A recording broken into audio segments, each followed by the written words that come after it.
Hey guys, welcome back to my channel. I want to say thank you very much for liking, sharing, subscribing, and commenting. Continue to do so, guys, and I'm here to work with you. So the first question we have is triangle OXY.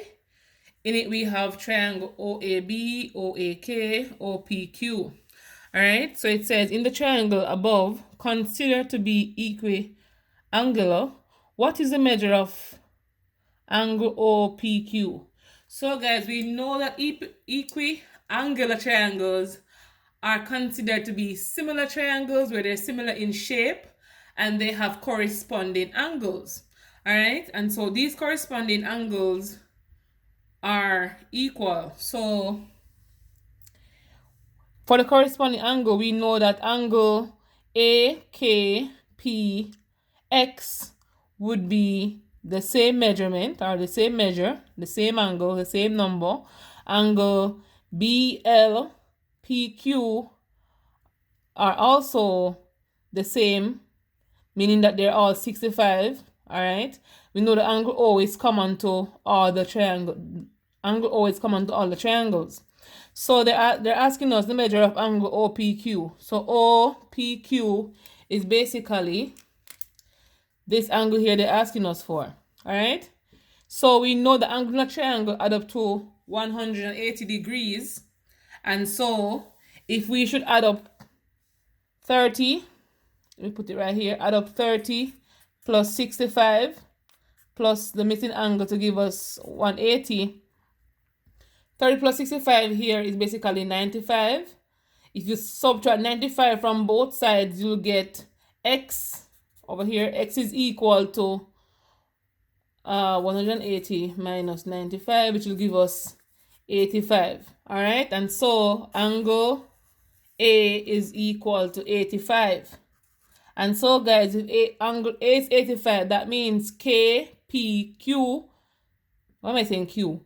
KPX are also 85 degrees. All right, guys, we have to bear that in mind. So it says, examine the triangles. Next question.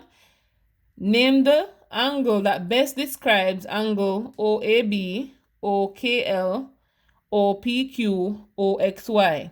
So if you examine this, guys, you'll see that the angle in the middle is basically the letter in the middle, basically the angle they're referring to. And so AKPX, AKPX. So we need to know which angle type best describe this. Are they co-interior? Are they corresponding?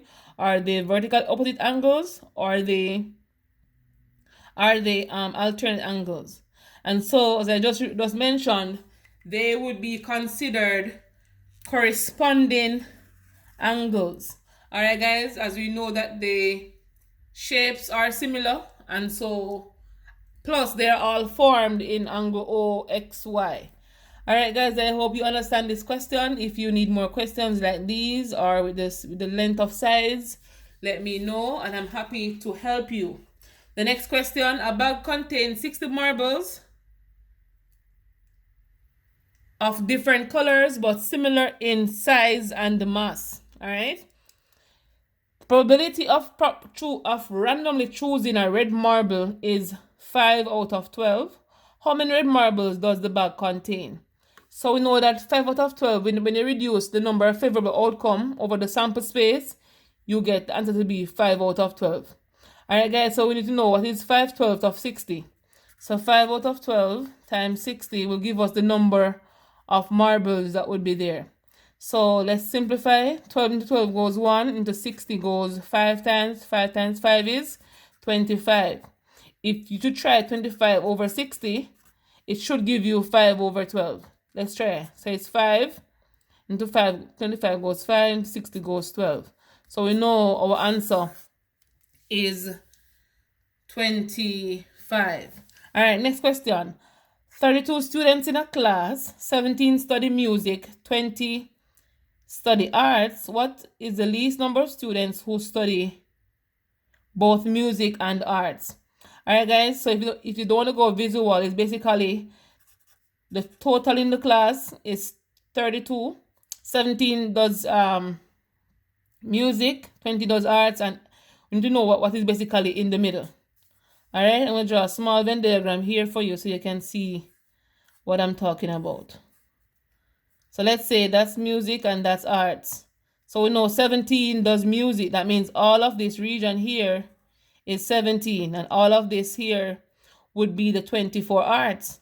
So the unknown part here, guys, if we can call that X, to get this part only and this part only, you have to subtract that from X you have to subtract the middle portion from each of them to know how many persons does both of them. So it's gonna be 17 subtract X plus 20 subtract X. Alright? So subtracting the middle portion from this side, the same thing from this side, and you have to add it back because it's also a part of the set. So let's simplify this equation. So 17 plus 20 will give us 37 minus X. You see me here cancel these two because negative X will cancel positive X. That'll give us 0. So we're left with negative X. So 32. So we're going to subtract 37 from both sides. We're going to be left with negative 5 is equal to negative X. We need to know the value of positive X. So we're going to be dividing or multiplying both sides by a negative 1. And when you do that, your answer should give you a positive result. So X is equal to 5. Alright, guys? And that's basically how we get it. Let's try another question. So this one, it says, in the diagram not drawn to scale, shows the angle of depression of a point X from Z. So from Z, X is basically 30 degrees, and that's angle of depression. We know the angle of depression is equal to the angle of elevation as they form alternate angles. So this angle here is the same as this angle here because they form the Z angle. All right, guys, you can see the Z here. So this is basically the line of sight, and that's equal to the ground level. So it's alternate angles. So no, that's 30. So the height of YZ in meters is, so YZ is basically right here. We want to know this length. Once you have an established angle, you go ahead and label your sides, opposite, and adjacent, and the hypotenuse. So here will be the hypotenuse, HYP for now. Here will be the adjacent, and this side is the opposite side to the angle. What we do from here, guys, is basically identify which trig ratio, and we know we have 3 of them, so Katoa. And normally, guys, they give you an angle and a side to find another side. So we're given an angle and a side. We're going to be using this angle and this side to find the missing. So here, we're going to be using the opposite and the adjacent, and only one of them requires that, and it's tan. So the tan of the angle is 30 is equal to the opposite side, ZY over our YZ, anyone, over 10. You didn't even have to go here, because they have only one of these have 10 in it. But if you want to, you can. So you're going to be multiplying both sides by 10. So 10 tan 30 is equal to ZY. Alright, guys, and so that's how they get the answer. The answer it will be A. Alright, but as I said to you, you didn't have to do this portion here. Once you figure it out, it's tan, and you look here, and only one tan is here, your argument is like closed. Let's try this one. In the triangle not drawn to scale, the length of BC in meters is, so the length of BC, guys, is basically the perpendicular height here. So we know that, again, once it's trigonometry, one length, an angle, or 2 lengths to find the angle. But in this case, you're given an angle and a length. Let's find the other length. So it's BC. So we want to find this side here. Again, we go ahead and label our sides. Opposite to the angle, this is opposite side. Adjacent side is the side that is adjacent to the angle, or the angle sits on it. Hypotenuse will be this portion. So we want to find the opposite, and we're given the hypotenuse. So we know OH would be so it has to be the sine of something. So the sine, I'm gonna put it right here. So it's gonna be the sine of 30 is equal to opposite BC over 40. And again, guys, in the answer, you only have one sine 30. So you can go ahead and circle this answer, which will be A. But I'm going to show you how you get it. You're going to be multiplying by 40 on both sides. So 40 sine 30 is equal to BC. All right, guys, and that's basically it. So I thank you very much for watching, liking, and I hope you learned something, guys. If you have any comment or question for me, feel free to leave it in the comment section below.